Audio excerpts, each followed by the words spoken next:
perkongsian kerana kita bawakan seorang pakar dan juga seorang individu yang juga pakar sebenarnya tapi mengalami situasi ini.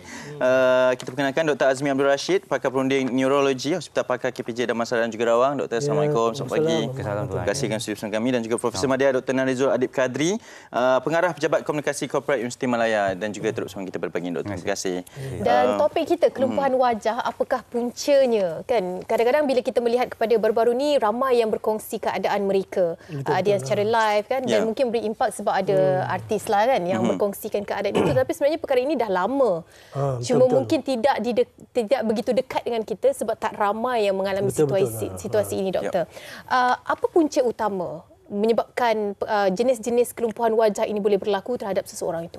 Okey, kita kena faham muka kita ni dikawal, pergerakan muka ni dikawal oleh satu nerve lah. Cranial nerve nombor 7. Cranial nerve kita ada 12, tapi yang muka ni, pergerakan muka ni adalah cranial nerve nombor 7 yang asalnya daripada pangkal otak lah. So anything, apa-apa yang menghalang ataupun menekan urat saraf tu daripada pangkal otak ke muka akan menyebabkan kelumpuhan lah. So yang paling common lah, yang paling biasa dia adalah Bell's palsy. Saya almost setiap minggu ada kes Bell's palsy. Mana boleh katakan 90% kes kelumpuhan muka ni adalah disebabkan Bell's palsy. Dan dia punya boleh recovery very good. Within 1 month to 6 months. Kalau kita dapat detect awal? Selalunya dia datang awal lah, sehari 2 hari. Selepas kena je terus akan mendapatkan ada rawatan lah. Rawatannya lah. So punca lain yang Justin Bieber, dia satu kelumpuhan juga, tapi virus ni lah shingle. Virus tu dia attack nerve di belakang telinga tu. Itu lebih serius lah. Dia punya recovery dia agak lambat. Dan apa lagi yang lain adalah ketumbuhan, kecederaan, orang accident. Kalau accident muka, bila nerve 7 nerve tu koyak ataupun ni pun boleh menyebabkan muka sengit lah. Dan pembedahan otak yang memerlukan kena buka otak tu dan kecederaan otak semasa pembedahan pun antara punca yang agak lambat ataupun tak recover lah. Apabila ia menyerang saraf yang menjaga bahagian muka lagi, tersebut. Stroke pun boleh menyebabkan muka sengit. Tapi dia punya recovery dia agak cepat lah. Dan stroke-nya selalunya muka dan tangan sekali. Dia tak just purely muka sahaja. Dan itu yang membezakan sikit. Dr. Adib bersama dengan kita juga pada pagi ini. Kisahnya bagaimana kalau nak tak keberatan untuk dikongsikan? Penyebab kelumpuhan muka saya pula salah satu disebab yang doktor sebut tadi melalui ketumbuhan dan juga kesan daripada pembedahan untuk mengeluarkan ketumbuhan itu tadi.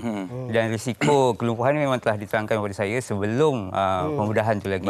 Jadi saya terima itu sebagai salah satu pilihan yang saya kena ambil sebab untuk mengelakkan bahaya yang lebih lagi daripada itu. Sebab kalau kita tinggalkan sahaja ketumbuhan itu kat situ, banyak lagi kesan-kesan lain. Masa tu pun saya dah ada kesan kebas setengah badan, saya dah hilang balance, dan pada saya mata tu pun ada kesan juga sebab dia menekan kat saraf mata saya. Jadi saya rasa mengeluarkan ketumbuhan itu lebih penting daripada saya meninggalkan risiko kelumpuhan wajah tu. Jadi saya ambil risiko tu untuk saya keluarkan ketumbuhan tu. Maksudnya ini dah diterangkan dengan pihak awal lah. Betul, itu antara punca lah.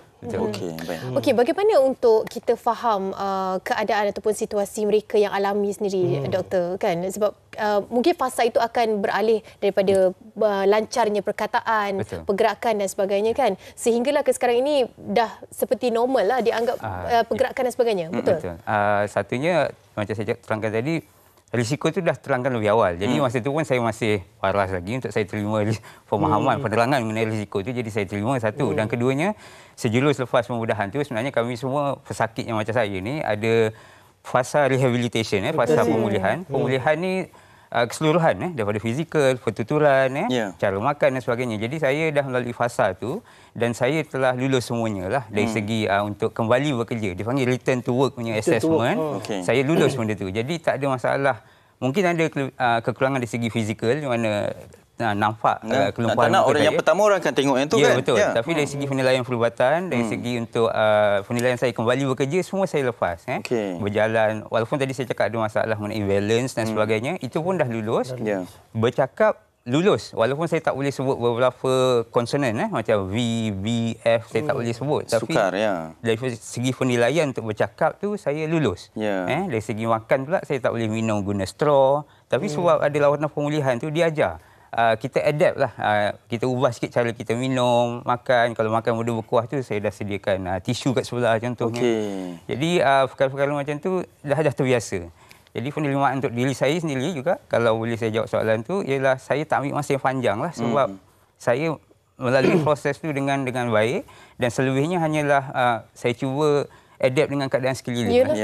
Kebetulan pula 2 minggu lepas saya menjawat jawatan pengarah komunikasi korporat pula. Jadi jawatannya orang mungkin lihat banyak kena bersua muka dengan orang dan bercakap dan sebagainya. Pada saya itu saya melebihkan kepada fungsi tugas itu sendiri. Saya tak bila saya jumpa orang saya terus menjadi orang yang pertama memulakan perbualan contohnya. Jadi fokus tu tidak terus supaya tak canggung lah. Betul. Okey, doktor, ini sebab ini orang akademik ni. Itulah sama dengan kita mempunyai keyakinan yang sangat hebat dan lebih faham. Doktor, bagi kebanyakan yang menonton ni mungkin kadang-kadang dia dah rasa tapi cuba menidakkan dalam denial. Apa simptom awal yang orang akan tahu berkenaan kelumpuhan wajah ni, doktor? So dia perasan dia akan tengok cermin, muka dia sengit. Itu satu. Nombor 2, dia rasa mata dia pedih. Sebab apa? Dia tak boleh tutup mata. Bila nak basuh muka, dia tak boleh tutup mata, mata dia pedih. Dan mata dia berair. Itu antara simptom awal lah. So, dan mereka akan jumpa doktor GP ke dulu ataupun terus ke hospital.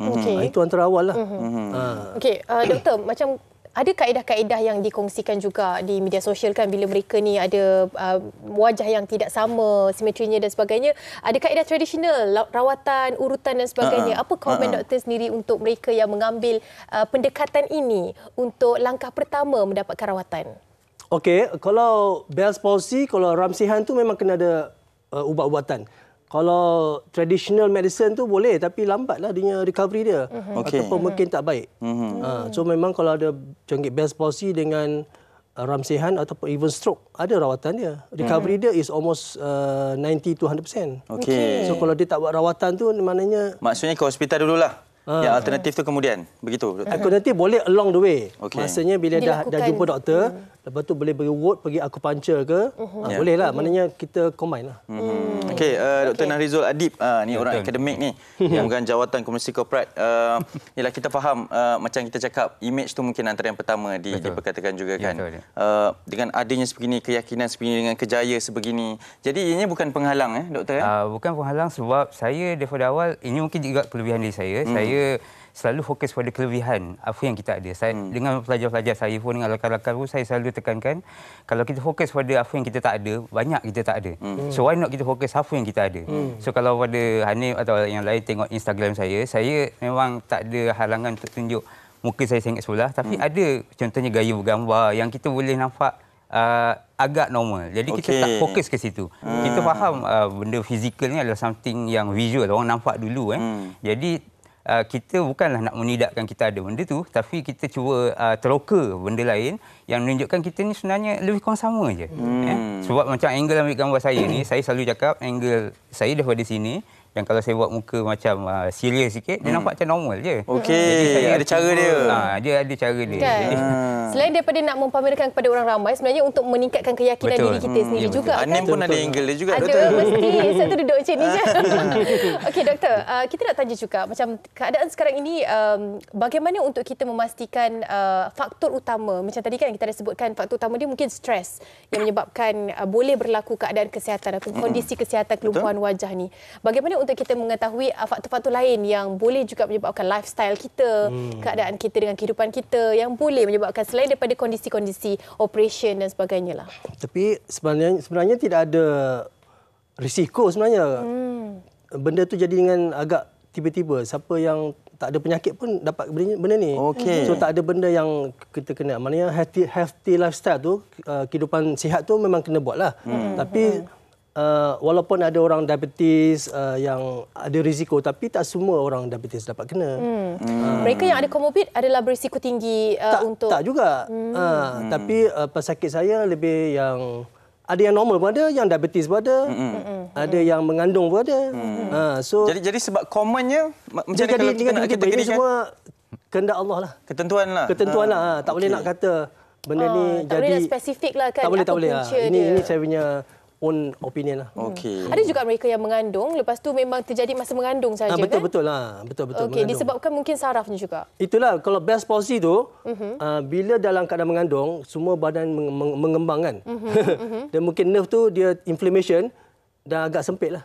Ya, okey doktor. Nah, pemahaman saya adalah kebiasaannya yang kalau macam kita tahu adalah berkenaan dengan stroke, terjadinya perkara sebegini juga. Sekarang dengan kelumpuhan wajahnya juga. Adakah dari sudut kondisi kesihatannya sesuatu yang berbahaya kepada kesihatan kita apabila dari segi Bell's palsy ini tidak dari segi kesihatan tak ada wajah saja, tapi dari segi kesihatan tak ada.